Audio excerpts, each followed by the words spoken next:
We could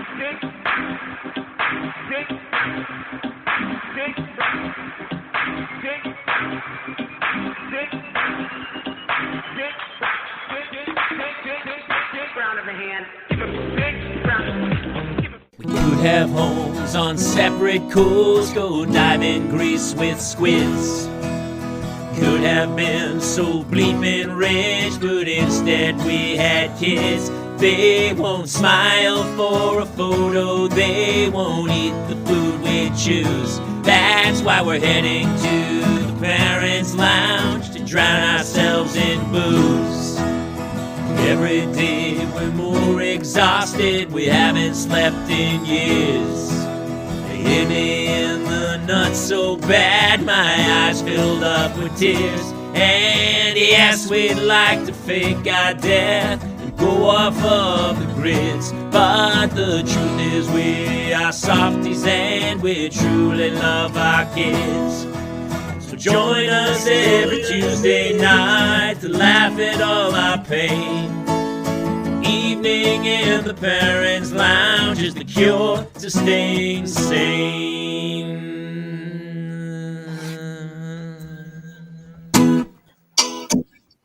Welcome to another edition of the Parents' Lounge. It feels like it's been forever.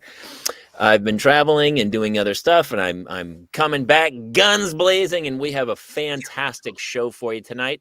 I'm Jamie Kaler, and joined as always by my pal Jason Gowan. Hello. Hey, buddy. How's life? Oh, it's a crap-tastical week as usual. There we go. Back to basics for me. Back to basics. Well, I'm excited. We just got back from spring break last week. Eight days, Colorado with the kids, and people are like, hey, how was your vacation? And I'm like, I didn't have a vacation. My kids had the greatest vacation of life. They went skiing, bike riding, rock climbing, hiking. It was like 70 degrees in Colorado. I was a driver. I financed the whole operation. I worked for 8 days. It was mildly fun. People were like, well, you got to ski. And I was like, well, I got to snowplow behind my two kids as they learned on the bunny trail for the day. So yeah, it was super, super fun. All right, see, Hannah made a snowman. Hannah made a snowman. You know what's funny? And I want to give a little shout out to my pals at 16600 because everyone's like, well, how was your vacation during spring break? And that wasn't really a vacation, but I did get up to the weekend before I went to 16600 because I hosted a crazy wine event. It was like a Grenache Fest, Phil Couturi, Rossi Ranch, and all these amazing winemakers were there. And I basically just hosted and was a jokester. And that was arguably the greatest weekend I've had in about... So you had a mini vacay? Had a mini vacay. That was the greatest weekend I've had in 9 years. That was the weekend I was in LA. I know. And you came I out did get to see you twice, though, while I was out there, which was fun. We had our first Parents' Lounge family dinner where our kids all got to meet for the first time. I know. It was super fun and super cool. And Kate Mulligan, I think she might try to jump in, but it's her son's birthday today. Is that right? Yesterday, but I don't know. They had some stuff going on. Neil's birthday. But I'm so excited to be back. Kids, you know. It's been a while since I got a lot off my chest. And we got Freddie B's already here, narcolepsy. Jamie, Brandon, are you being held Jobo. hostage? I did Jobo's show on Sunday night where we got to play this murder trivia game, which was super fun. I had a great time. Jobo, thanks for having me. That was a lot of fun. It's so funny.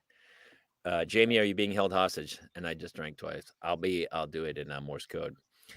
Brandon's here. Narcolepsy. Everybody's here. Well, we have a fantastic show. Let's bring our guest in so we can start talking about the shenanigans that I've noticed from this week in parenting.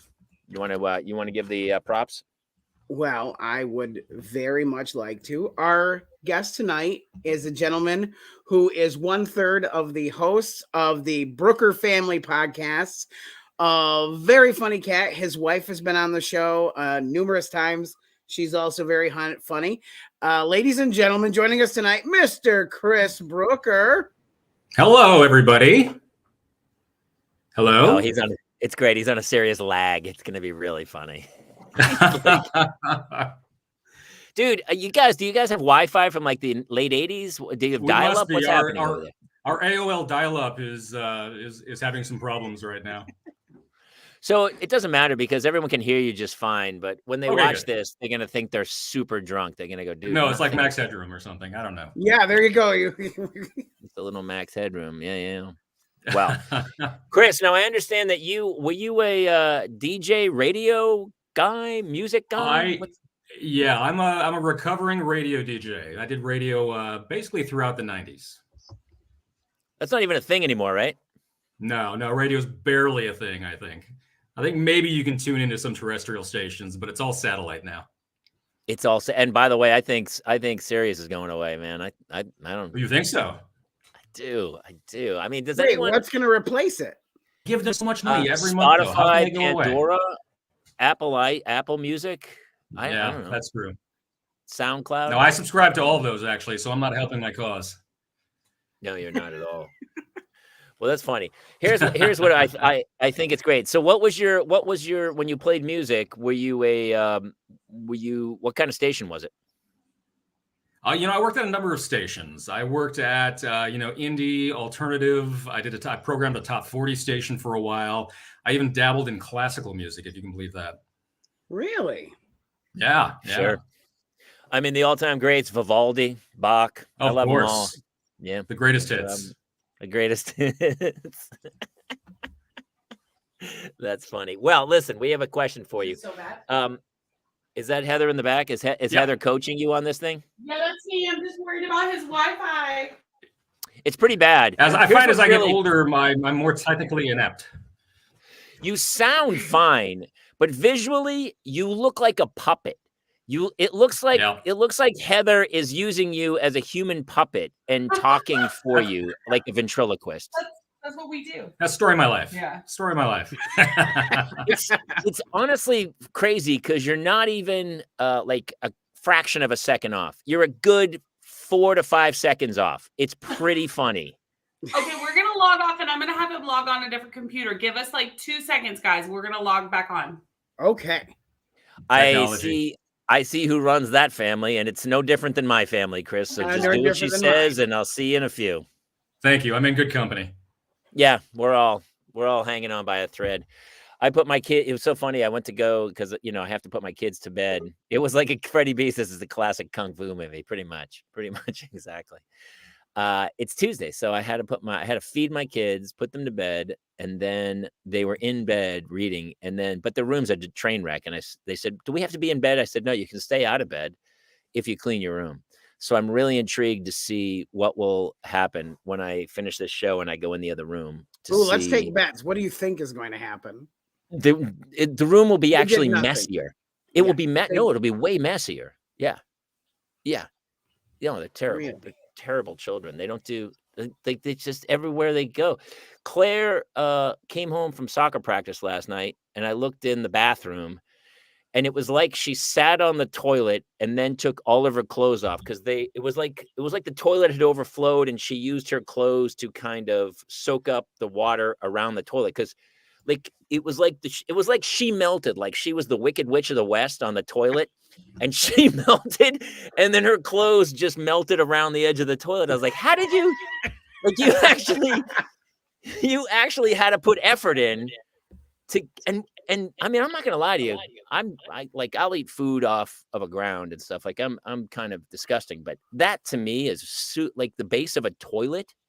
You know, when you're like in college and you're throwing up and you're like, just the thought of like touching the edge of the toilet is so god awful. She just puts her clothes it's like she's like wrapping them like she's insulating the toilet in her clothing. It's really awful. Honestly, Jace does a very similar thing, except at our house, it's all dudes here. So like our toilet looks like Mount St. Urine, and it's so he comes away and he'll walk away and the back of his pants will have where he's touched the toilet bowl and he's covered in piss. And I have to deal with this every day. And my wife is getting fed up because Jace, I don't recall me ever just spraying like a wild sprinkler system all over the toilet. Like, I don't think that was ever me. Like, I feel like I was fairly neat. Have I missed once in a while? Sure. We all have. At home, I sit down. Well, Am I I do the now. only Ever guy who since you does that? introduced me to that, I do now. Who doesn't sit down in their own home? Like, I'm always amazed. Like, I never pee outside the toilet because I sit down. Girls don't realize how gross it is because they don't miss. I don't miss either, Jobo.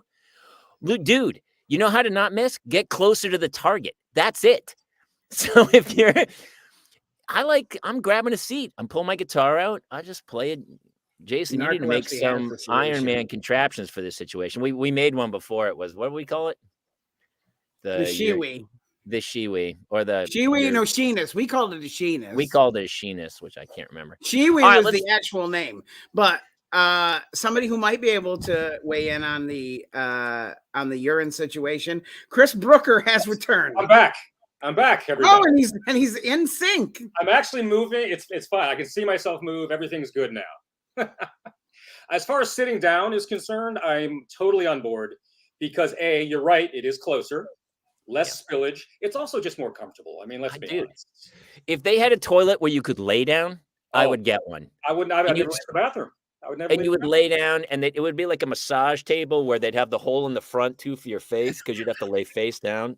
And then there would be like 2 hole. It would be a massage table, but it would be a 2-hole massage table, and you would just lay down, and then just let it go, man. Like a peeing luge sled. I'm going to tell you right now, too, also because of your position and gravity, probably not going to need to, do too excessive shaking. I'm going to say because everything's just hanging right there down, I'm going to say it all comes out to the last drop. It's quieter also. You're not making splashing noises. Yeah. The Jobo double glory hole, as he called it. No plopping. We have no plopping when we're sitting, and it's muffled. So there you go. Well, I guess I love this. It's fantastic. You couldn't. I don't think you could do it for number 2. You couldn't do that laying down. It would just not. It wouldn't work right. It would take They have like those weird new seats like that you can sit that like alters the way your body is, so it's for easier dropping off the kids at the pool. Well, isn't that potty squatty? Yeah, squatty potty. Yeah, that's it. Yeah. Well, that just brings your legs up, so you can really get some abdominal, pelvic thrust into there. Well, apparently it positions your innards a certain way, so it just comes out better. I guess. I don't know. Have you ever gone in the ocean? Number 1 or number 2? Well, everyone's gone number 1. Have you ever gone number 2 in the ocean? No, but I did in a river one time. Okay, so it's a body of water. Yeah, it's a body. It was moving too, so it moved away from me. It was downstream. So. That sounds fantastic. If you had like a mesh, how like guys they put their beers in like a mesh net and then drop it in the river as they're fishing. If you had something like that, you could just hold on to and then let the water roll over you as you discharged waste. As you vacate. Vacate. Thank you. That would be magic. I went in the ocean one time. I've gone in the ocean. I'm not proud of it.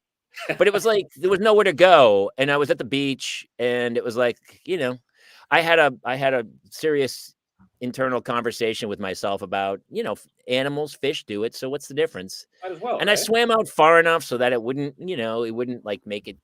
I mean, I'm sure it made it to shore eventually, but it was very liberating. It was very liberating. It all worked. It all worked. No, I like what you say about, fish do it, sharks do it, whales do it. Much bigger than us, by the way. So, it's literally. Well, the sharks and fish will not be arrested if they get caught doing it. Well. Wait, you're telling me it's a crime to go in the ocean? I think if you're in a public beach, yeah. Only if people see you.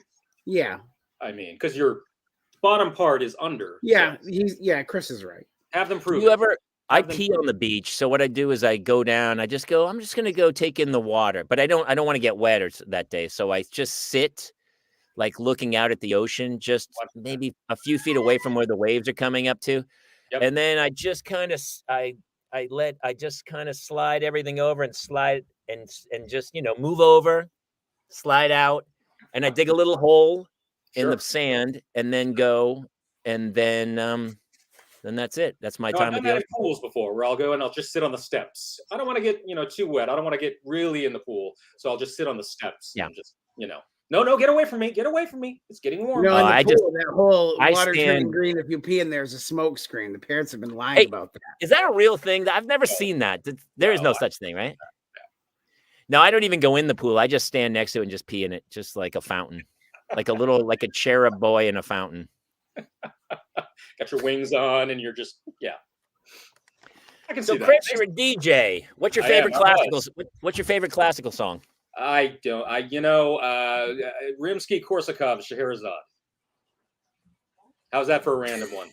That's pretty great. That's pretty. Yeah, I don't have an argument with that. Pull that out. And Freddie B says I already get sand everywhere. I can't imagine it in my colon.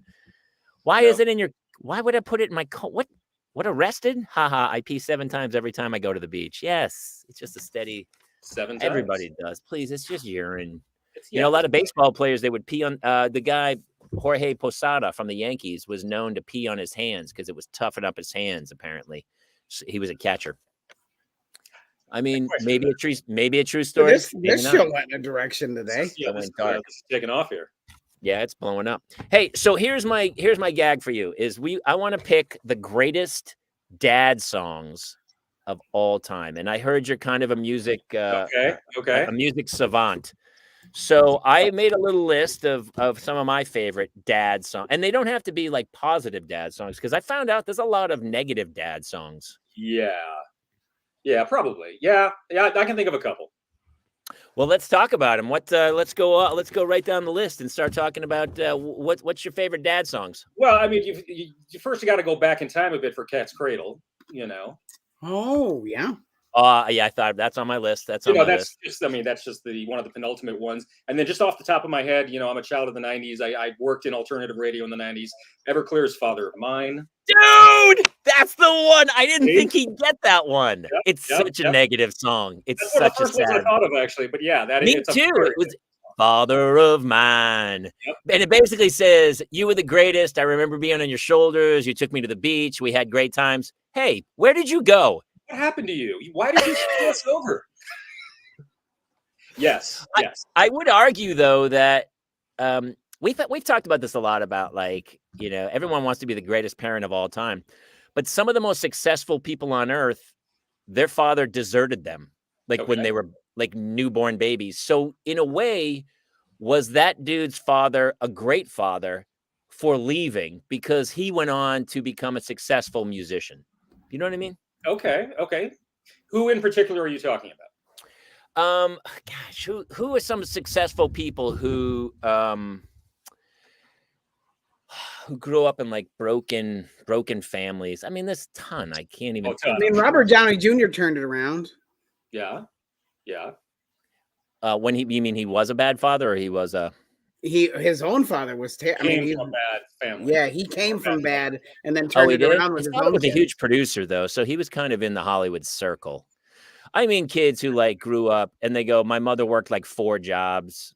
I want to say like even LeBron James or some, there's a lot of athletes who's like, my mother worked. Say again?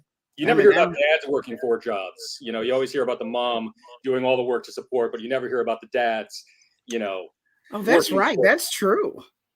But in a way, to make that child successful, that father had to desert. I mean, he deserted his own child, and that's hard to do too. So maybe in a way, the father giving up being a good father made that kid successful. I think deserting your child is a lot harder than people make it out to be. I think it's a lot more work than you realize. It used to be a running joke in my house. Your My mail father, eventually. anytime there was like, my father was losing it, there was a meltdown in the house, my father would be like, my mom's name is Peg. And he'd go, Peg, I'm going out for a pack of smokes. Not sure I'm coming back. But he came back.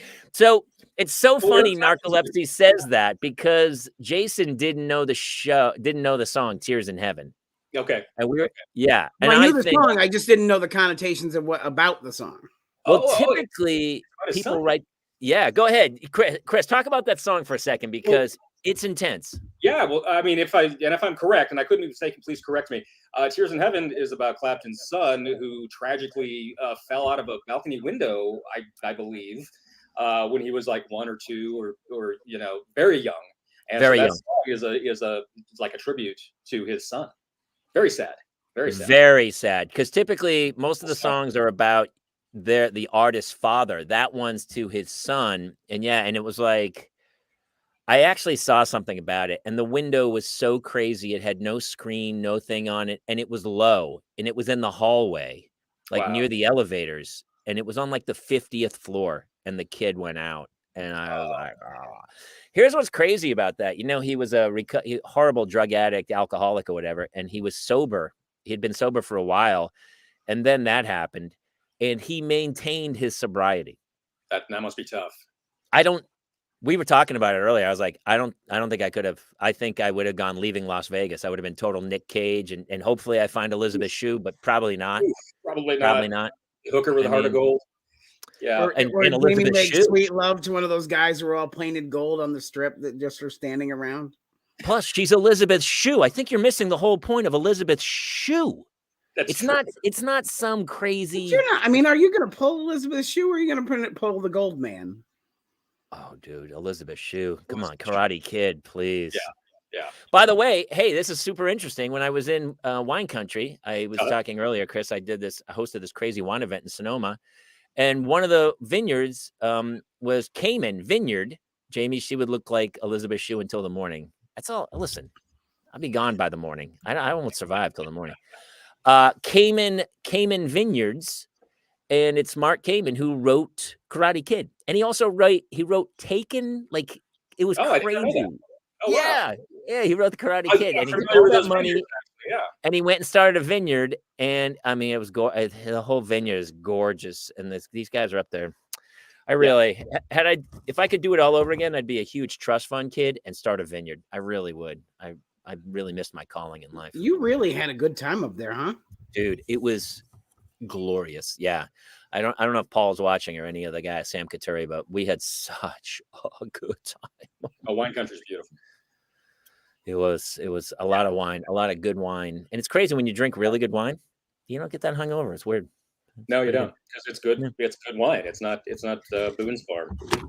Chris, I can't believe you chose Everclear. It's so funny. So were you speaking of bad alcohol, Everclear, yeah. Your station was 90s rock. It was. Did you have those guys come into the station to do, like, when they were in town doing their tour? I never had Everclear in studio, but we had a lot of local bands and stuff like that. I mean, I ran a small station in Stillwater, Oklahoma, and we were the only indie at the time. We were the only college rock indie alternative station when that whole scene started in the state of Oklahoma, and I was music director at the time. In fact, if I can brag, Rolling Stone magazine voted us one of the top 500 indie stations in the country that didn't suck when I ran. That's awesome, dude. Back in like 98, 97, 98 or something like that. It was great. So yeah, we had a lot of local bands and stuff like that. We had a lot of phoners, things like that. I think I interviewed bands like, Matchbox 20 and, Tonic and, Third Eye Blind and, and Bush and stuff like that. Ween. We had a good interview with Ween one time, if you're familiar with them. But yeah, it was a lot of fun. So much fun. I love Bush. I still play a lot of that stuff. That's super funny because back in the day, like, kids today don't even realize that's how people found music. Yes. Like nowadays they're just circling stuff on SoundCloud or whatever. But back then, it's whatever the trending audio on TikTok is. That's true too. That's true. I mean, the landscape has changed so much. Back then, we didn't have socials. We didn't have the kids these days. We didn't have the TikTok. And you're right, the trending sounds and things like that. It was music that we played on the radio. And, when you start freeforming it on the radio and someone calls you up and says, I haven't listened to you for the last hour, everything you've played is awesome. That's just a boost to your ego. It just feels good. I've been listening to, is it Jack FM? Yeah, Jack FM's cool. Which is LA, which is basically the same station you had in Oklahoma. Pretty much. They're basically playing the same songs, but it's like, oh yeah, I forgot about that song. I forgot about that. They're all over the place too. Yeah, I love Jack FM. That's super funny, dude. Yeah. I have a song that means something to me that's kid related. Sheryl Crow adopted her first child. Okay. And so Lullaby for Wyatt is the song she did about adopting her son. And for me, it means a lot because in the song she kind of talks about, is she going to mess this up? Is she going to mess up this kid's life? So that one, as somebody who did adopt, my wife's son, that one kind of hit home to me. So that's one that I've always kind of liked and held on to. Oh, that's great. I would never have picked you as a Sheryl Crow fan. Honestly, other than that one song, no. There's actually a song that I love too. It's about my daughter. When I think about my daughter, it's an artist by the name of Rufus Wainwright. You may have heard of him. Rufus Wainwright. He has a song called "Daughter," and it goes, that's my daughter in the water. She learned everything I taught her. It's just a beautiful song about his love for his daughter, and it's absolutely fantastic. And I've been listening to it ever since she was born. Basically, comes up. That's so funny. So Jobo came up with Keith. I saw that one too because I ended up Googling after I came up with my list.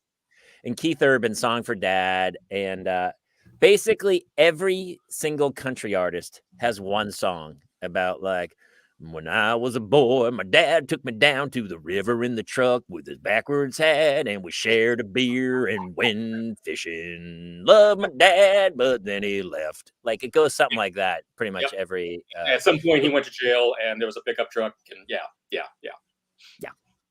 And they definitely ended up down by the river. Something happened down by the river. All down by the river. That is in a van down by the river. In a van down by the river. Oh, I was going with Springsteen down by the river. That's so funny. The Anytime I hear one, down dude, by the river, I go full Chris Farley. It's just I couldn't even hear the Tears in Heaven for a long time after I heard that story. Here's one of my favorites. I never heard that until you said it earlier tonight. I didn't know that. He goes, "If I saw you in heaven," because it's after the little boy passes away. He talks about meeting him in heaven. No, I'm gonna cry just talking about it. I never put that together. I mean, I've known the song. It's so beautiful. Didn't know where it came from. Listen to it again now. With that, knowledge of the origin, and it means that much more. It's pretty powerful. It's pretty powerful song, and the guitar is so crazy good. I remember him playing it at the Grammys, and everyone was like, "Duh." Just melting down. But I'm still like, the fact that he maintains sobriety, I don't. That's incredible. I mean, I got caught in traffic a little bit today, and I had to have a drink. So I don't know how you get through that. Anyway, here was one of mine. Papa was a Rolling Stone. Okay. The Temptations, which I love. You're going back there. You're digging in the crates. Wherever he laid his hat was his home. I always loved. Like, it's again a song about like an absent father driving people. It was funny too because there wasn't a lot of daughters songs, and John Mayer has one called "Daughters." Right? Do you know the John Mayer song? Yeah, it is. He's like, John Mayer. "Fathers, be good to your daughters," or something, which made me laugh because I don't think he has any kids, and he's banged a lot of daughters. So I'm not sure if he's talking to the fathers to go, "Hey, listen, I'm coming to town. Coming for your daughters. I'm coming for your daughters," is basically what I'm saying. So be good to them. Because I'm leaving town in about 2 days, but the damage will be done. I think is what he's saying. The story Away by Fastball. I do know that story. I don't know that story. I don't know it. If I'm correct, and Darren, please correct me. Wasn't it about an elderly couple that just they wandered off during a camping trip or something like that? I believe that's kind of the loose genesis of that song. I think. Wait, what? Say it again. They wander off? They wandered off of like either a camping trip or a road trip or something like that. They got up in the morning and just kind of walked away. Oh, where were you going without ever knowing? Without ever knowing the way. It's meant an elderly couple that disappeared. Yep. And they never know that either.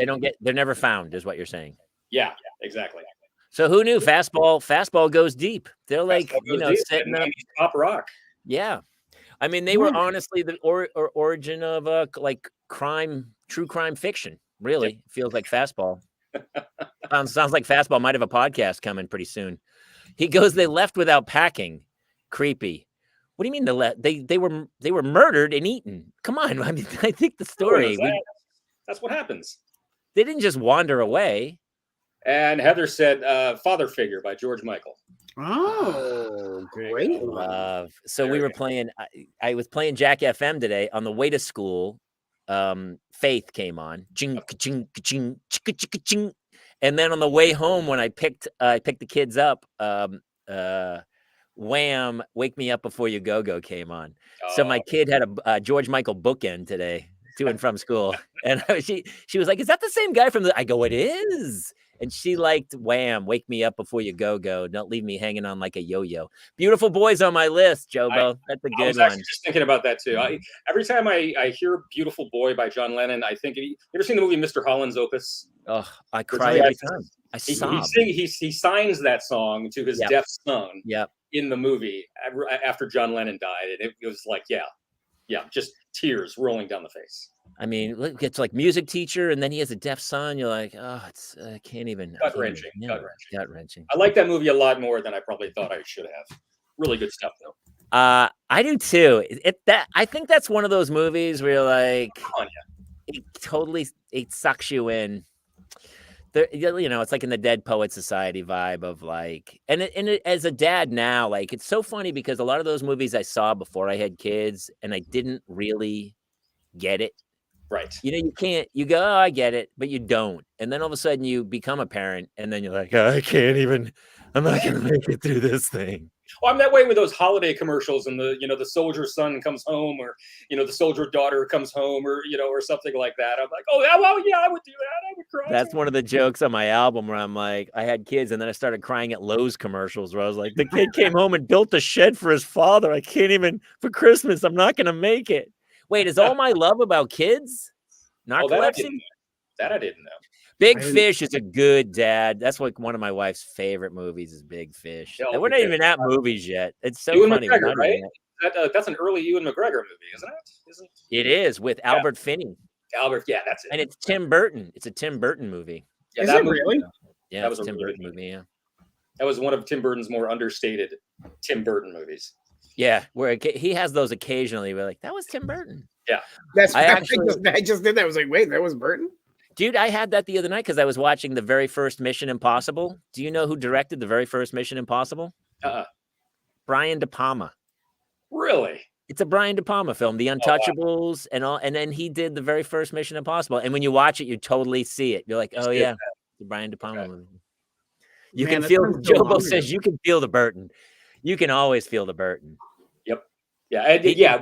Once you know it's Burton, you're like, oh yeah, that's Burton. That's funny. For sure. Here's one.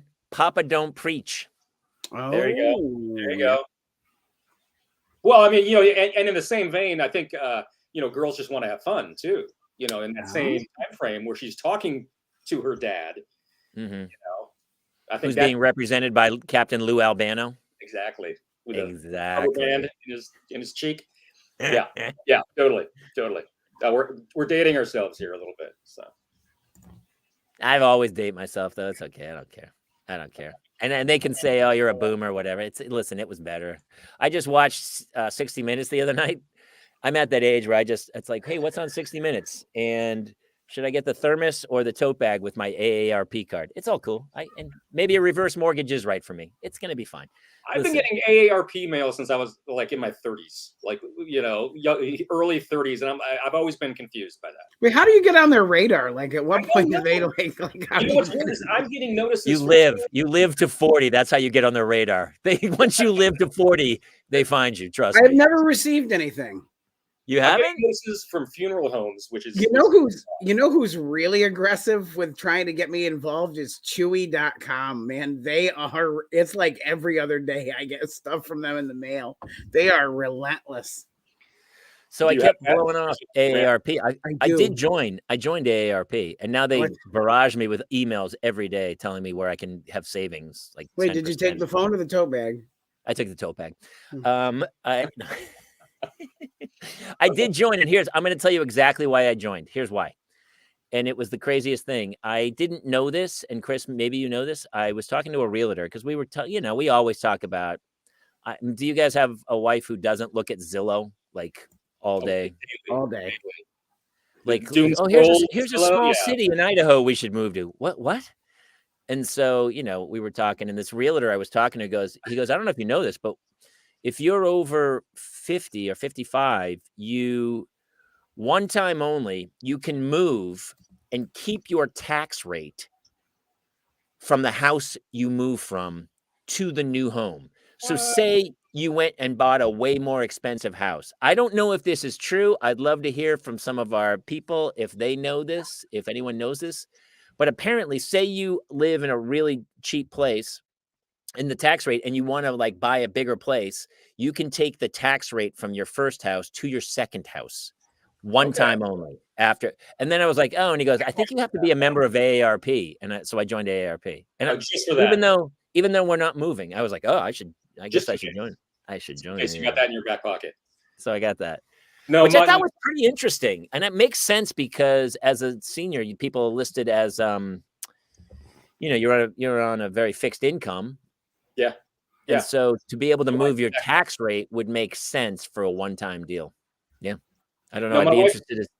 My wife doom scrolls Zillow all the time. And, we live in SoCal and just, it's ridiculous house prices. You can get a 800 square foot house for, $1.3 million. Yeah. And it's a fixer upper at that. And it's a tear down. And it's just like, it's so depressing. It's so depressing. Yeah. Oh, it's all depressing. I watched it. So I was watching 60 Minutes anyway before, and that was the transition. But they were talking about AI and like Chat GPT and how he sat there and he just said, "Give me a story like this," and thing went bang, and here it was like a doctoral thesis basically written out. Yeah, it's amazing. Yeah, it's pretty sick. I haven't utilized it like to its fullest, but I've gone on and I've typed stuff in, and I was like, wow, it just gave me 800 words about fish for or whatever for some reason. And yeah, what's a fun thing? Ask it to write a 500-word essay about you, and it'll scour the internet for like these hilarious, like it's pretty interesting. Wow. I did it, and it did a pretty good job. It did put me in some television shows I did not do, but it for the most part knew the course of my trajectory pretty well. It mentioned this show by name, and it did like a whole kind of thing. So it was pretty well done. I mean, I was very impressed. That's amazing. And a little scary. They did it on 60 Minutes. They did some. He goes up and he brought it up, and it listed books. It listed like 5 books. Really specifically, and then they researched it and it made up the books. Like the books weren't real books. It had just made up what it thought you wanted to hear or something. Like it was crazy. Just a fictional account of books of these. Yeah, 5 yeah. It just made up fake things and said they were real. So like every paper I wrote in college. Well, I think that's what they're worried about now is that this is going to be used for those papers in college. It is going to be used for stuff like that, and people are freaking out. Well, my question is, what if you're a child in school, what is your incentive to learn anything? Like now, yeah. Like who do you really need to know who invented the car?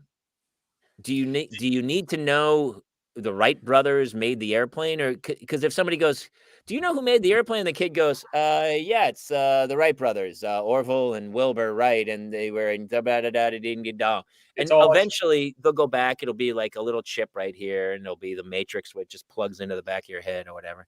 Well, do you need to learn cursive for that matter either anymore? Yet they still you need to learn to write. My kids don't. I mean, they won't ever write. They'll talk to text, I think, won't they? No, mine's got the worst. Well, they even have the thing now where it'll write a cursive signature for you if you type it out. Yeah, that's true. The electronic signatures. You're absolutely right. Yeah, unnecessary. Honestly, I can't say anything. There's a fully functioning AI me out there right now. Yeah, tell Chris about that and tell everybody what's going on with that, because that's still like the coolest thing that's happened to us in a long time. That's really cool, dude. So my wife had a stroke after our twins were born, and then I got sick 3 months later, and both of us almost passed away. So I started looking for. I was watching Superman Man of Steel, and I was like, the part where he goes into the Fortress of Solitude and he's talking to his dad, and it's just the hologram of him. And I was like, somebody has come up with this in AI. So I started Googling, and I found a company called You Only Virtual that legitimately was beta testing that very thing.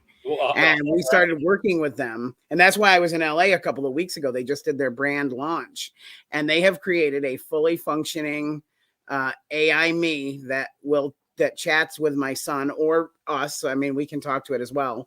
They're building them for each member of our family in case something happens in that unfortunate way that does. And it's pretty crazy how close to my voice and cadence and my style of jokes, all of it is very, it's pretty crazy. Well, where do they pull that information? Where do they pull that stuff from? Just like video examples of you? We upload interviews, we upload video. It pulled, interestingly enough, Jamie, and I don't think I talked to you about this. It pulled some of the stand-up of you and I. So it knew you and I were friends, and it talked about it with Jace. Wow. So we had to correct it because I do a bit about how my son walked in on my wife dressed as Catwoman, and it was making the jokes to him. So we had to be like, whoa, you got to pump the brakes, AI. Can we give credit to Jobo's joke really quick? Because I said, yeah, tell him about it. It's the coolest thing that's happened to us in a while. And you went, well, my wife had a stroke. And I was like, That's the beauty of having a live audience, Chris. They don't hold back. Nothing goes unchecked, man. If you stumble on 1 second, they will, especially like our crew, Jobo and Narcolepsy, will light you up. I love them, but I hate them at the same time. It's like I used to be like that with my friends in college. If you were like, "Hey, man, I'm gonna go to the cafeteria," like they go, "Cafeteria? You going to the cafeteria?" And like for the rest of the day, you'd be the cafeteria guy because you missed the whole semester. That's the Boston mentality of really effing with somebody. No, that's like the whole junior high mentality. Something happens to you, you're that thing for your entire scholastic career until you go away to college. I told my daughters about this because nicknames like, oh my God, dude. Kids torment each other. And so I've had so many lectures with my daughters about because she'll go yesterday we were singing with my daughter. When she was a little girl, we used to make up this song. Her name's Claire. And the song went, Claire in her underwear, walks around like she don't care. All the boys, they stop and stare at Claire in her underwear. And she hates it. I can't sing it anymore. So we started singing it yesterday, and my other daughter, Hannah, started singing it, and Claire lost her Yes, Trisha, nicknames suck, especially when they weren't the one you chose. Like Sting chose his, apparently, right? That's a Dana Carvey bit where he's like, I'm going to be called Sting from now on. And everyone's like, what? But so we kept singing that song. And so Claire lost her mind. I said, Claire, what's the trick? If somebody says something about you don't like, what do you do? And she's like, ignore it. But it's really hard. I go, it is hard. We had, I used to bartend at O'Brien's in Santa Monica. And one of my buddies, Paul, his name's Paul. And he, one day they were all drinking beers and it wasn't even him. Somebody else spilled the beer on the table. It went off his edge of the table and got all over his lap. And he had wet pants. He had wet pants. Yeah. And one of the other Irish guys, because that's the big thing with them. They like the rhymings nickname. They just make up nicknames. Because I was the token Yank. I was the only American bartender. They were all Irish. And so they called me the token Yank. And that became the Sherman Tank. So I was my nickname was the Sherman Tank. And I was like, what? And they go, it's because it's a rhyme thing. That's a big British thing or something. So they kept nicknaming everybody. So the beer spills on his lap. And the one dude goes, hey, look at you, boy. You need fucking diaper there. And then from then on, his nickname was Diapers. That was it. And it never changed. For the next 10 years, that dude's nickname was, hey, Polly Diapers. He was Polly Diapers. Wait, is this Winery 16600, Paul? No, this was at O'Brien's in Santa Monica. He was Polly Diapers. And then Polly's, it's the word Polly went away. And then for the last few years, it was just Diapers. And so we'd all be at the bar and people would be saying hey, Diapers. And then girls would be like, is that guy's name Diapers? I go, no, it's Paul. But it's a whole thing. Yeah, nobody knew him. If you go, hey, do you see Paul? People go, who? And they go, Diapers. And everyone go, oh yeah, he went out the back. You're like, you just can't get away from a terrible nickname. You're stuck So with you it. really, you have to ignore it. When somebody nicknames you, you just have to just go, or go, yeah, I love that nickname or something, because they're the worst, man. They used to call you what, the Bionic Woman, right? My name's Jamie, so I was Jamie Summers. Okay, of course. Talk about dating It ourselves. took me a second. It took me a second to get there. Yeah, I was Lindsay Wagner, so I was Jamie Summers, and then I was Jamie's Crying was Van Halen. That was like, And some then of the guys in the eventually Navy you tried had to a torment gun. me. "Oh, they were like Jamie's Crying," and I'd be like, I guess. I mean, I like Van Halen, so sure. Sure, why not? Okay, well, my last name is Brooker, and so I played basketball in high school. So Brooker, of course, became Bricker. You know, when you when you That's a brick, good one. you know, and That's that actually a lasted, good one, dude. That's a good nickname. that lasted for years. And to this day, my wife still calls me that sometimes. Jason, what did you get? You get nicknames as a kid? I just got really inappropriate slurs I can't say on this show. Okay, all right. You don't want it to stick. I had another one, Jumping Jimmy, but that was kind of a positive thing because I could jump in high school before a long time ago. Okay. Now I look up at a 10-foot rim. I'm like, how did I think I You're dunked a right. basketball. Yeah. I dunked a volleyball in high school, and I never I had couldn't even like touch a the net now. like nobody ever gave. Well, wait. What nicknames did I have? Yeah, Trisha, what nicknames did he have? I'm actually curious because I don't know what she's talking about. Oh, these are. I mean, like people call me Gal based on my last name, but I don't. Joe Bo says punch them in the mouth. No, You know? Yeah, Boy, what our nicknames? crew's on fire tonight. they are kind of riffing hard, dude. Oh, here's our other one, dude, Chris. And here I have a question for you. So we have Billie Jean as one of the dad songs, Yeah, yeah, right? yeah. I never thought about that, So- but yeah, of course. Billie Jean It's not is my child. not Not my kid. girl. She's just Not my kid. She's just a girl who thinks I am the one, right? Is thinks that the I am the song? one, right? And now looking back, of course, with Michael Jackson singing it, we're all like, yeah, dude, we know. Yeah, we got it. She's not your kid. Yeah. You're preaching to the choir. But have you ever heard Chris Cornell's cover of Billie Jean?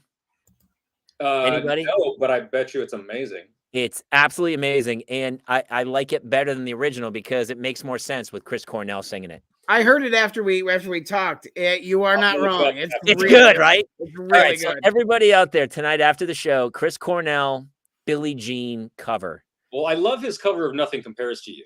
Dude, It's he gut covered everything, by the Oh, way. it's The amazing. dude, it's still every time I hear him sing, I cry a little bit. It one of the bums me best out. voices in Ever. rock music.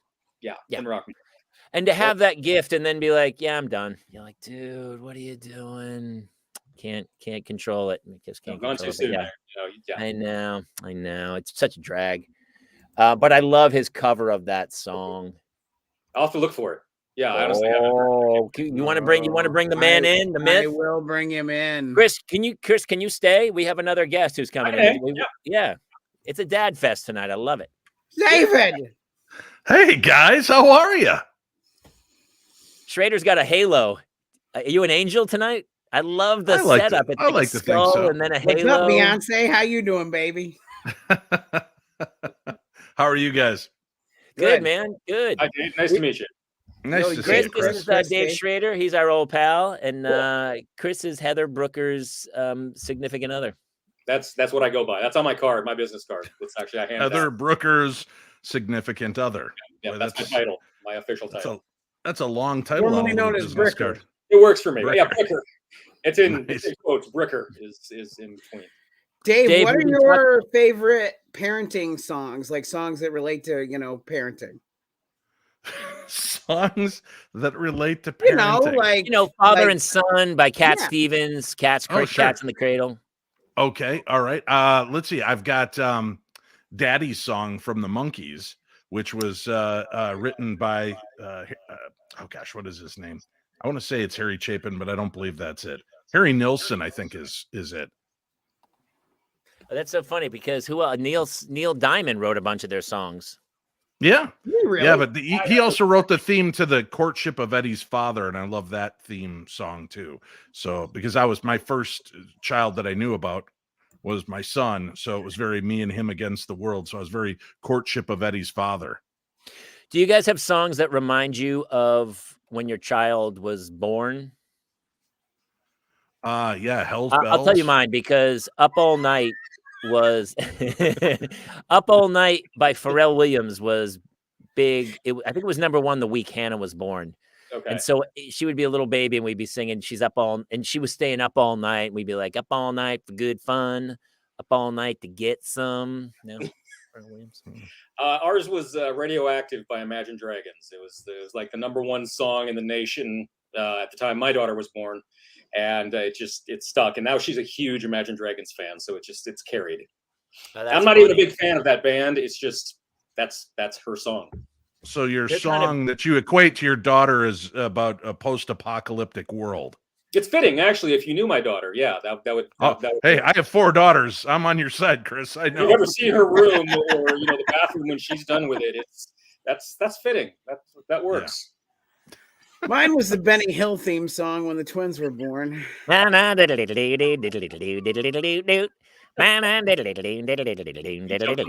without the seat and pedal away. I always thought Benny Hill was very funny, but let's face facts. When you were that young, you were watching it basically just to see if some girl took her top off. I mean, Exactly. it's the same, like Monty Python was fantastic and hilariously funny, but then somebody would take their top off and you'd be like, this is even better than I imagined it could be. I'm allowed to watch this? This is fantastic. And this is on PBS? This is insanity. Yeah. Right. My mom's like, oh, it's fine. He's downstairs watching PBS late on a Sunday night, because I'd roll from Doctor Who into Monty Python, into the Benny Hill show, into the Kenny Everett show.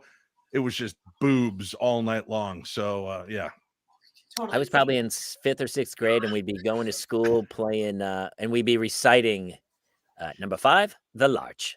And now for something completely different. Yeah, we totally grew up on that thing. That's Heather peeking in the background. Yeah, she was. Somebody had yeah. That made it so much less weird. It was. I was watching you behind me, and I was like, I don't know what's going on right now. Kayla, what are you doing? I'm looking at my list. I'm looking at my list of songs that I made. Oh, I also made a list, but I've lost it. Yeah. See, has this hit you guys yet? I'm going to be 56 this year. I just turned 50 like a few days music ago. Hits me differently now. Like, I'll listen to Mike and the Mechanics in the Living Years, and I'm like, if I'm in the car by myself, I'm bawling, and I'm like, what is wrong with me? Me too. And there are songs like, if I hear it coming on, I got to turn it off because I'm done. Yeah, I find myself getting more nostalgic about songs I used to hate.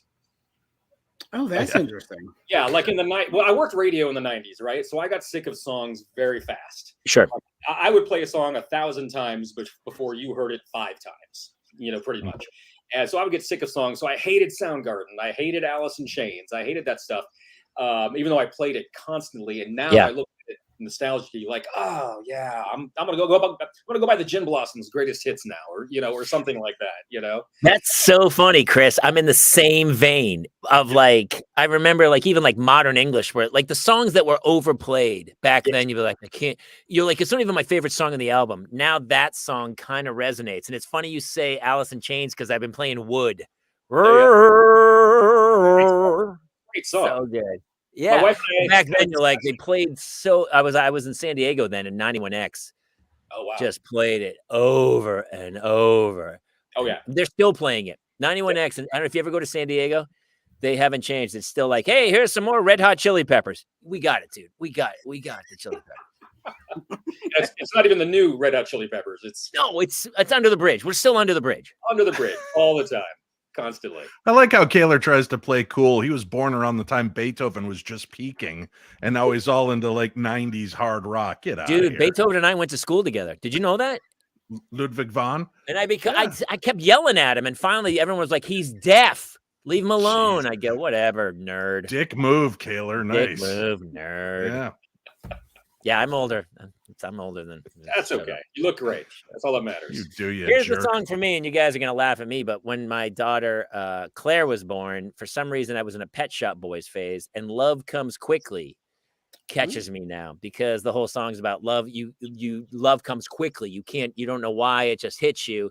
And so whenever I hear that song, my daughter Claire resonates in my head. There you go. Very nice. Love comes quickly is what my wife thinks about with me as well. Ba-dum, boom. I was going there. I didn't set him hear up. He knocks him down.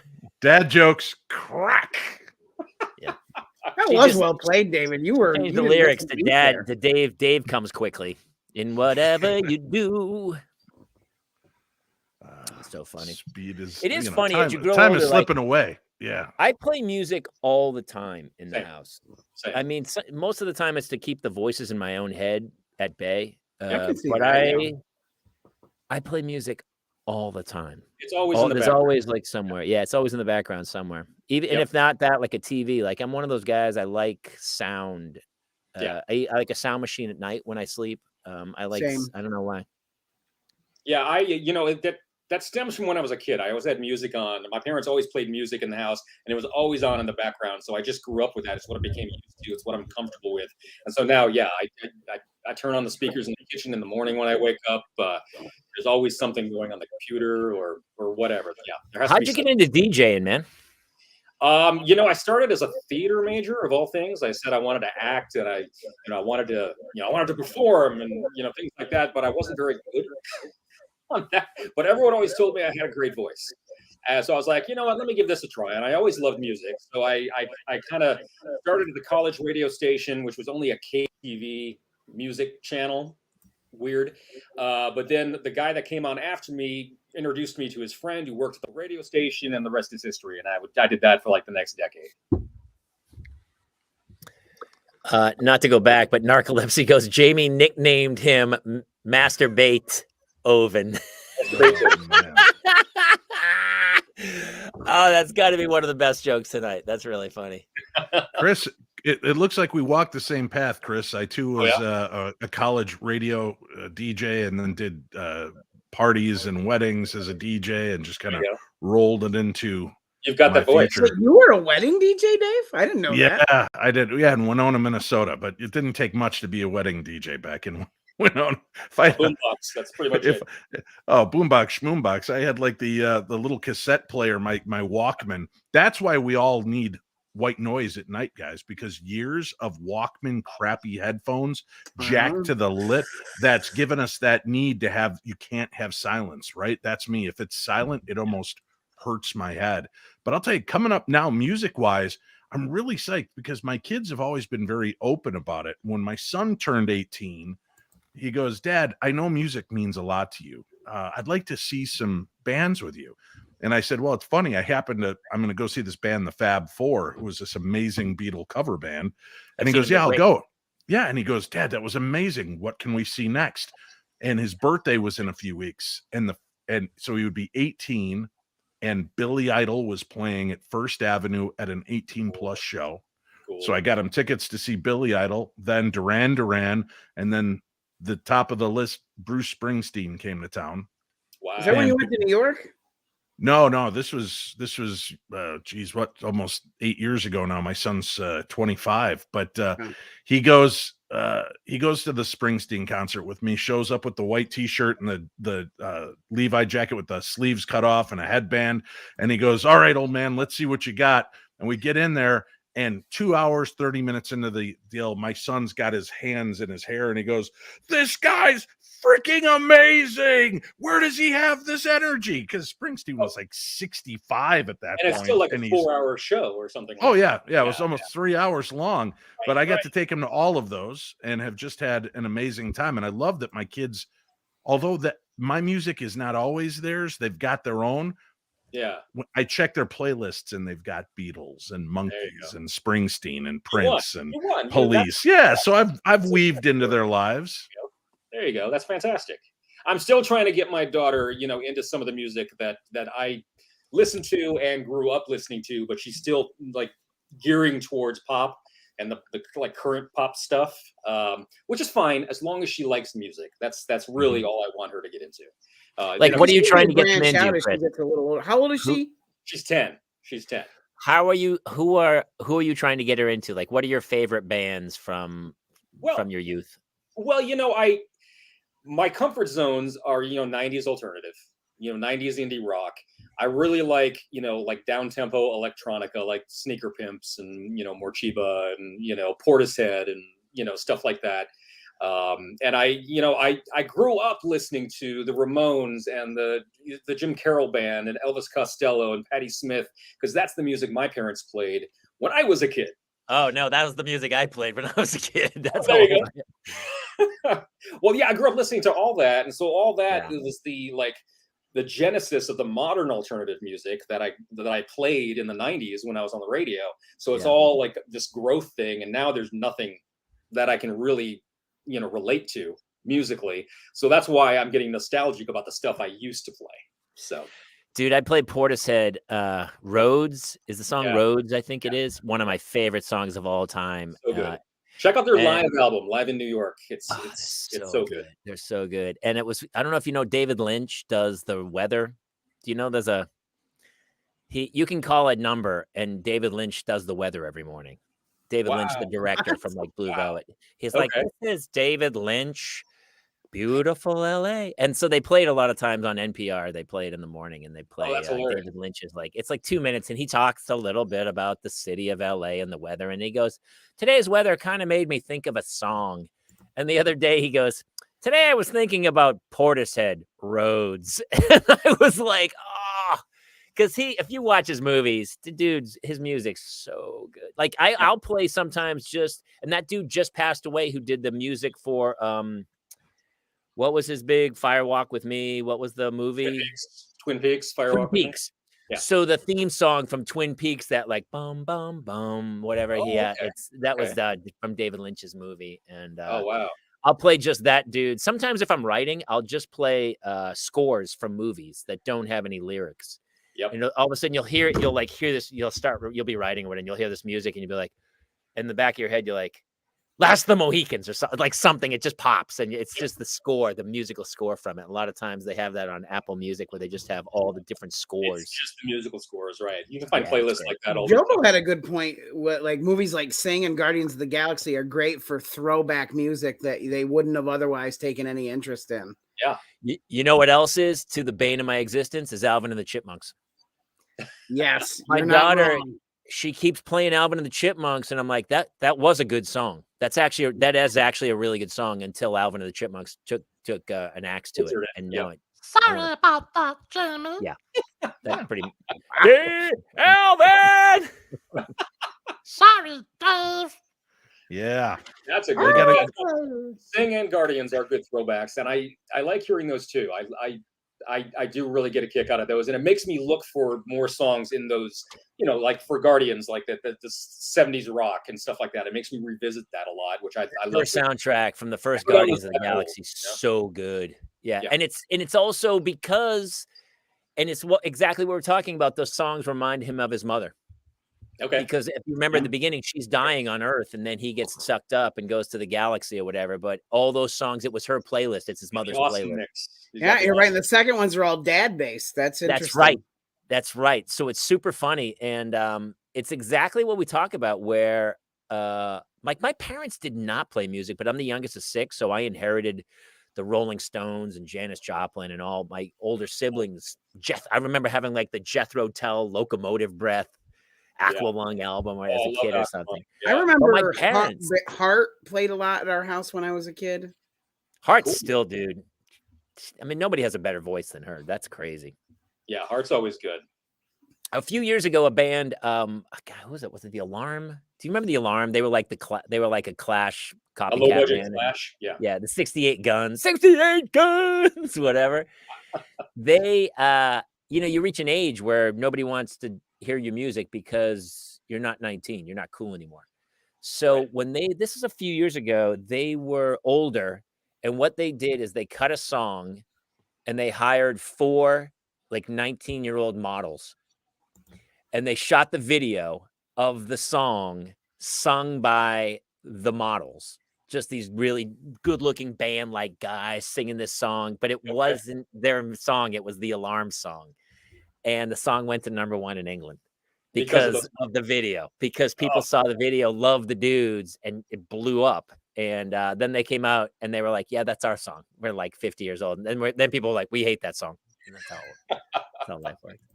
It's like the old George Michael song when he had, is it God, what's the one? Is that Father Figure with all the models in it? Like No, that Cindy was Crawford? Freedom It's 90 or Freedom. You're whatever. right. Yeah. And he blows up the jacket. That's right. He blows up the Well, jacket. I'm Blows thinking up of the Robert Palmer jukebox, videos. burns the jacket, the whole That's right. thing. Yeah. Yeah. I'm thinking of the Robert Palmer videos with the hot models and the guitars and the backgrounds. We wouldn't even know that dude's name if it weren't for those models. Those songs are pretty There good. was But a- those videos. There was are a dude in those videos? Yeah, he was somewhere weird. off to the side, But yeah, I'm Wait, going to Jason, see what, the what Cure at music Soul. video were you in? Bloodhound Gang, right? I'm in a Bloodhound Gang video. That's right. It's the Wind Cries Mary. What's not the wind? What's it? And along came Mary. It's from How High, the movie with Dave Chappelle and Harlan Williams. And the Okay. Bloodhound Gang had a song in it, and I'm in the video. I'm the guy in the video. Yeah, it's pretty funny actually. Oh, It's wow. full Sometimes I'll get Kaler. weird He's just calls. bitching about everything at the beginning of the video. It's like he's not playing a character. It's just Jamie Kaler. Hey, Jason, why? Why would you say that? Is Kaler all, is that a twisted sister pin on your uniform? On your uniform. Right? What do you want to You know do what's- with your life?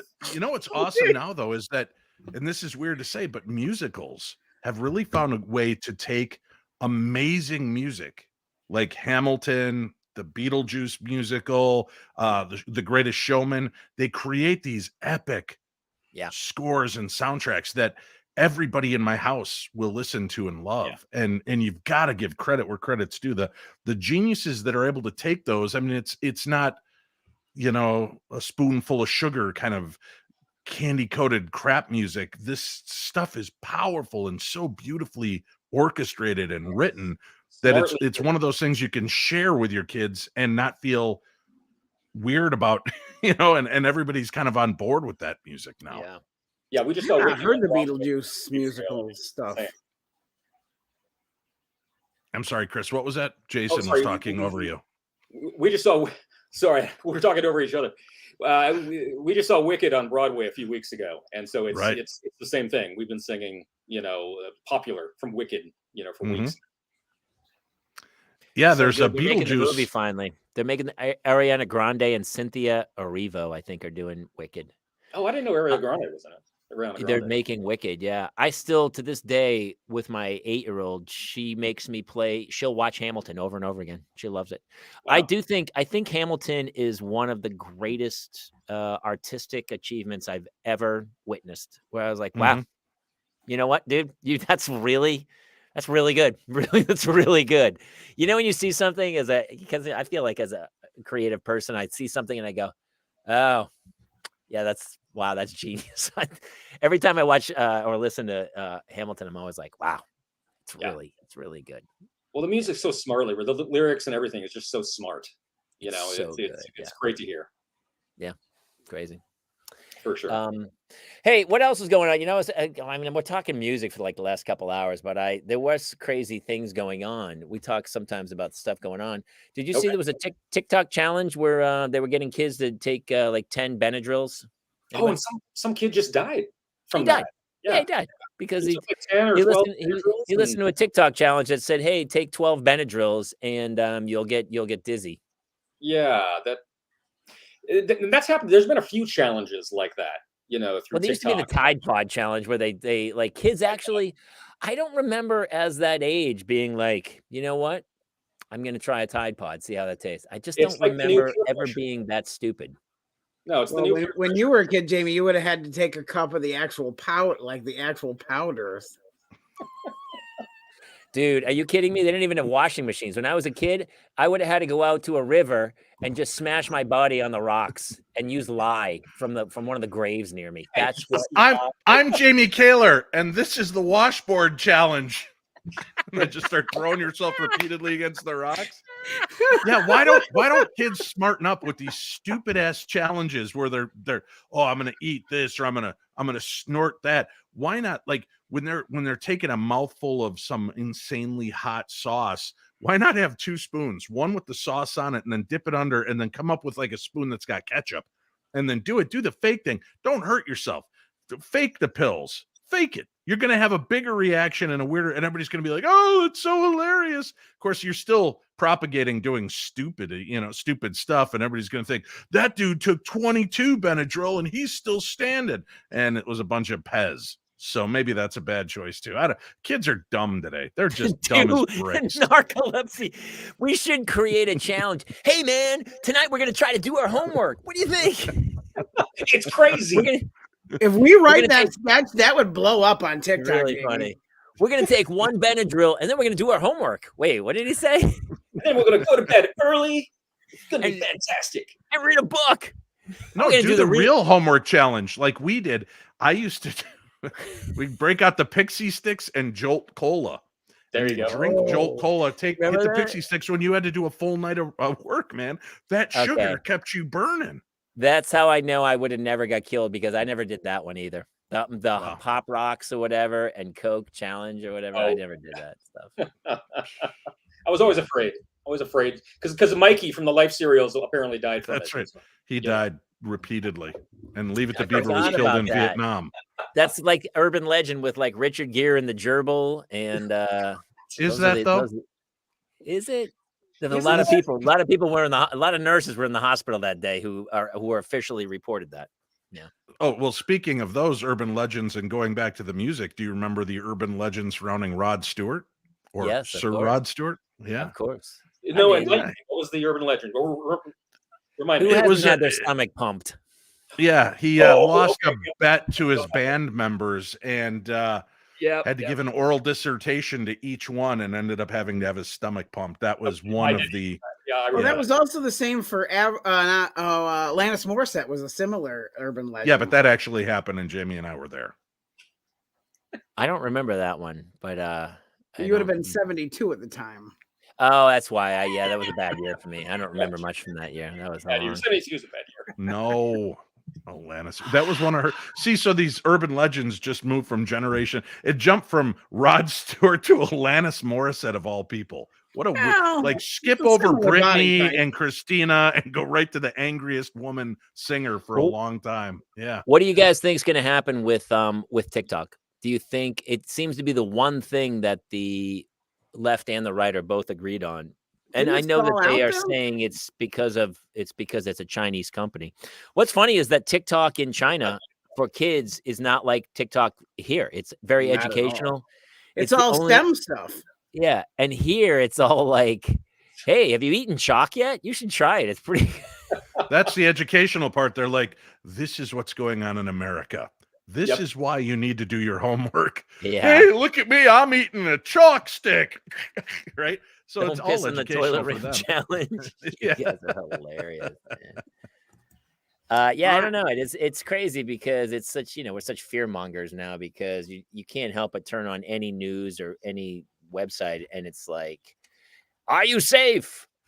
I mean, kids are like pulling up to the wrong house and everyone's shooting. Oh, man. So listen, we don't really talk about guns at all, but I will say that they had the woman, Christine Noem or whatever her name is. She's a politician from, I want to say Montana or Wyoming, whatever. And so she spoke at the NRA, and I'm, I don't care about guns. I'm former Navy, whatever it is. But she bragged about the fact, she goes, well, I got a 2-year-old. My 2-year-old's already got a shotgun and a rifle. And I was like, I get it. You're talking to the NRA. Would you give a 2-year-old a pair of scissors? Would you give a 2-year-old? I mean, I don't remember giving a 2-year-old like anything remotely dangerous, let alone a shotgun. So when somebody 45 goes, and people don't have I'm me not sure firearms. a 2-year-old needs a shotgun, right? Depends on if there's any wascooey wabbits around. That's true. I mean, if it's Elmer Fudd is a 2-year-old, but I was amazed when. Like that was her, and people were like, "Yeah!"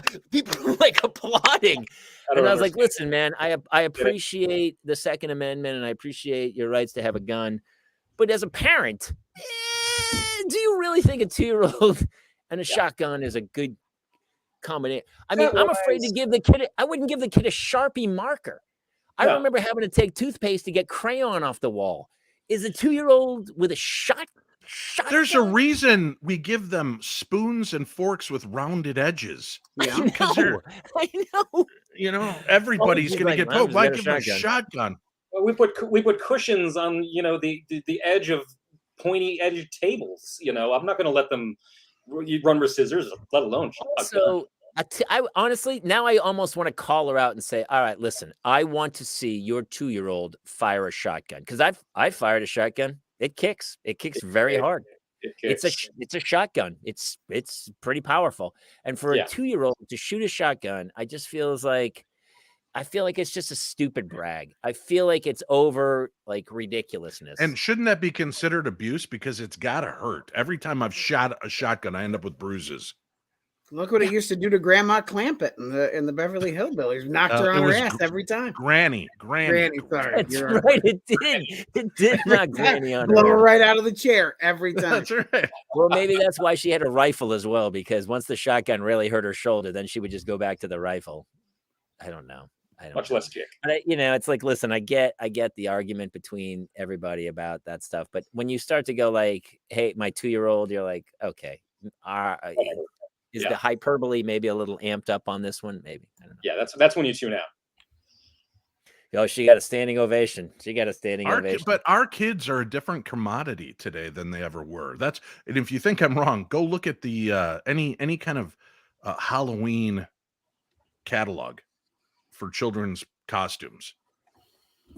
It's unbelievable.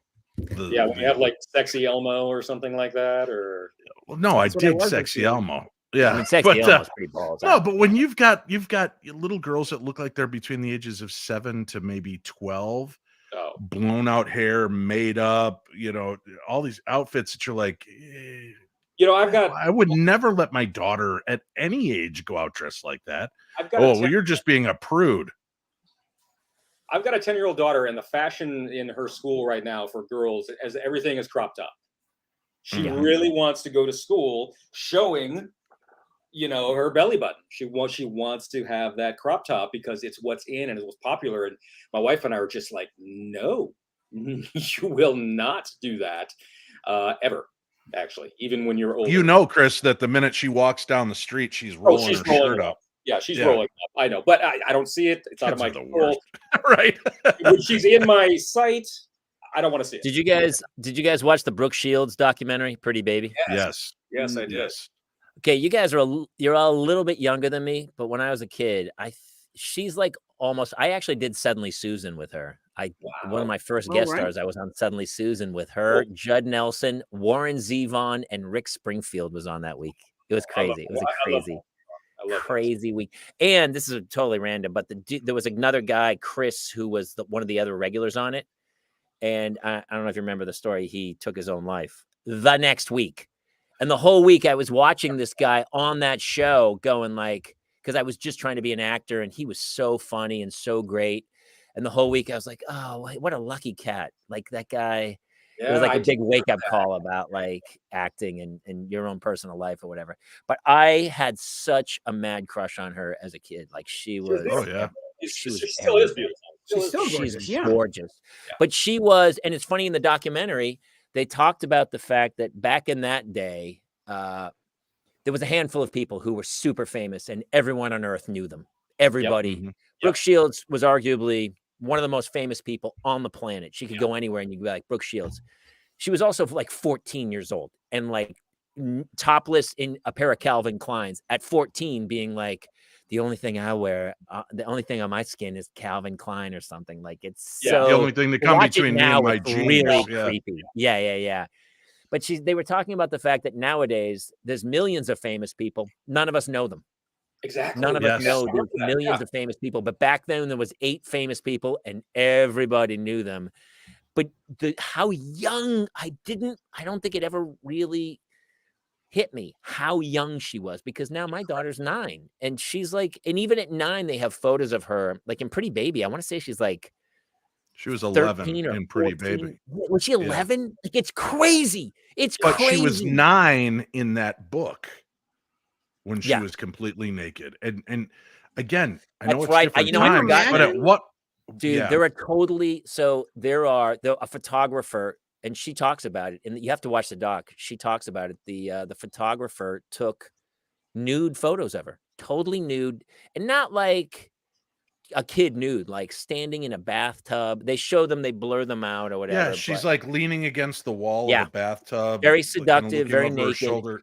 Yeah. And when she becomes super famous, I don't even know. So they go to court. She takes the guy to court to say, you can't, these are mine. But he owned them, and she lost. She lost the court battle. And then, but I was like, how can he publish those without child pornography laws? The whole thing was so confusing to me. Because it was under the guise of art. Art. He sells them. You couldn't do it now. I think it would be illegal. Oh, no. No. But back then, they had this kind of thing of like, oh.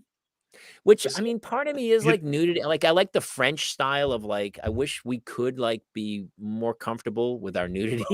Yeah. Right. You know what I mean? But she was totally sexualized at that point, at that young age. You can't ever do that when you have, you know, people complaining about the statue of David, you know? Right. Chris, I like your saw- art, did, Dave. did you see that story, Jason? Is that Florida? Yeah, Florida. So they're teaching about art, and they show the naked statue of David, arguably did see the this, most. I mean, yes. it's got to be the most famous statue on Earth, maybe. Yeah. Pretty close to it. Arguably one of the most famous pieces of art on the planet. Ever. Yeah. Ever. And he's nude. And honestly, it's a very large statue of David, and he's not. It's not even well endowed. I mean, he's very. He's not proportionate. It's It cold. was a cold day. It was a the cold they day were in chipping that Rome, out I of marble. believe. Yeah. I believe it was cold. The marble was very cold that Very day. cold, yeah.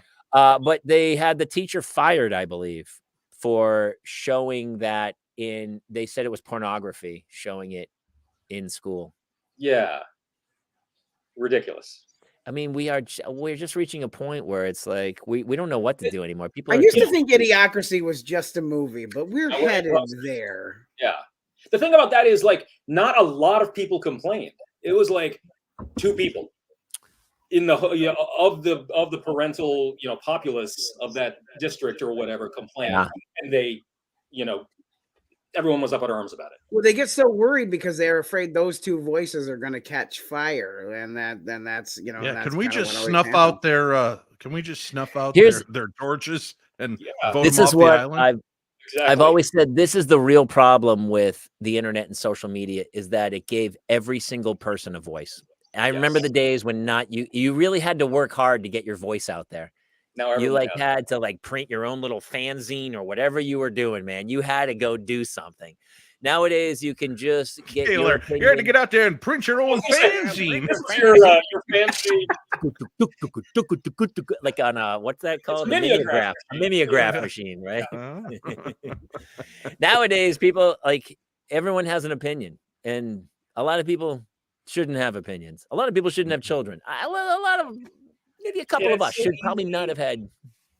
Oh my gosh, we get blown up for just posting simple videos of our kid, like me with my kids with the mini pony, and Jamie when you fed Claire cottage cheese. Like we both got blown up for those. Oh, I posted a video because I got mad because my daughter asked me to buy cottage cheese in the grocery store. We got home and then I served her cottage cheese and she goes, "I hate cottage cheese. I'm not eating this." And I was like, "You wanted this." And then somebody was like, "How can you make your child eat cottage cheese when they don't want to eat it, man? What kind of monster are you?" Like, whatever, man. Everyone has a voice, no matter how stupid.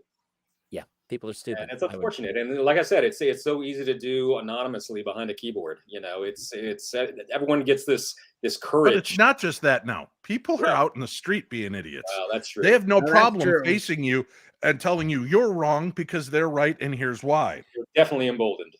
That's Yeah. why I love that. I don't know if you saw the news today, but Fox paid $787 million to Almost Dominion. $1 billion. Yeah. And here's what's funny. I put on Fox News for a while today. Never mentioned it once. Never course not. brought it up. They don't have to post. They don't have to. They never have to print a retract. That was part of the deal. It was supposed to go to court, and they all settled. And then they don't have to print a retraction. They have to print anything else. But you knew when that woman was up there saying garbage, whatever her name is, that she was criminally insane from minute one. And they all knew it. They knew she was criminally insane. They say it behind the scenes, and then it cost them almost $1 billion, which makes me laugh so hard about the whole situation. Throw a wad of money at it.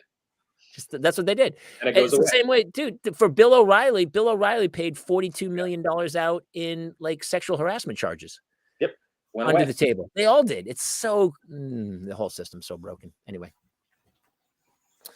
What else do we? I guess, dude. Here's what's funny. I have got to put my kids to bed. It's like, Yeah, that's fair.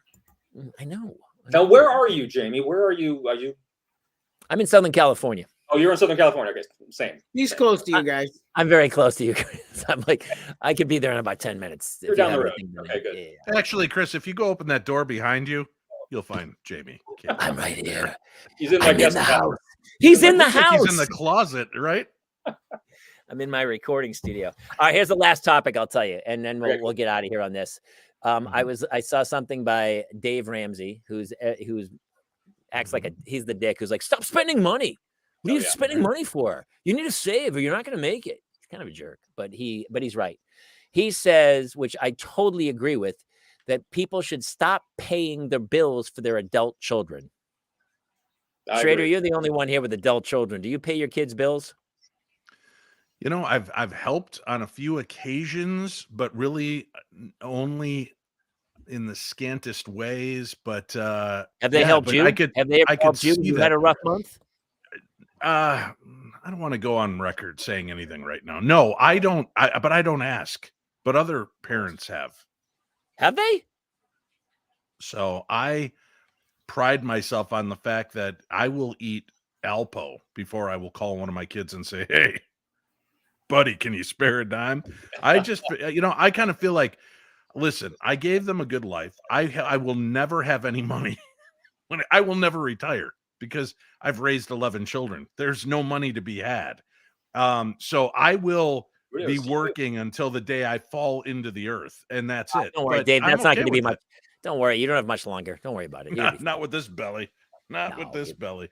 No, it's but I've seen other parents tap their kids, and listen, my kids are great and in positions. My son right now is in the military.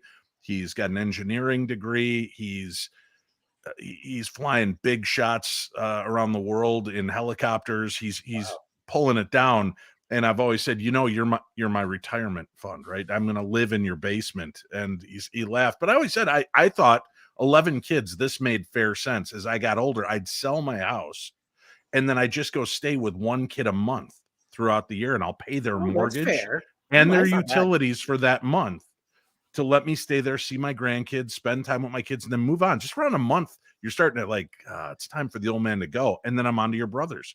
And I just keep moving. On that 12th month, you can just hit like a local homeless shelter for like 30 days, whatever. I will just go to a silent room. Kid one again. Yeah. They'll probably bring you in for at least like Christmas Day. So, I mean, you do okay. I know a lot of people who are paying bills for their kids. And I know a lot of people whose parents are paying them. Okay. Like money. How do I get in on I'm always like, really? Like my parents didn't pay for college. They were like, we don't have any money. No, mine either.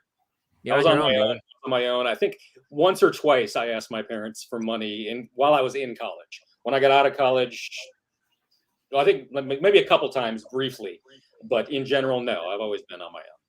Yeah, and I refuse to ask them, for money. Well, he says what Ramsey's point is that you're not helping them. Mm-hmm. They need to learn. On their own. And I kind of agree with it. But I mean, how, if all of a sudden your kid's like, I'm not going to make rent this month. I mean, do you go like, well, stop spending money and go get a job? I don't know what to tell you.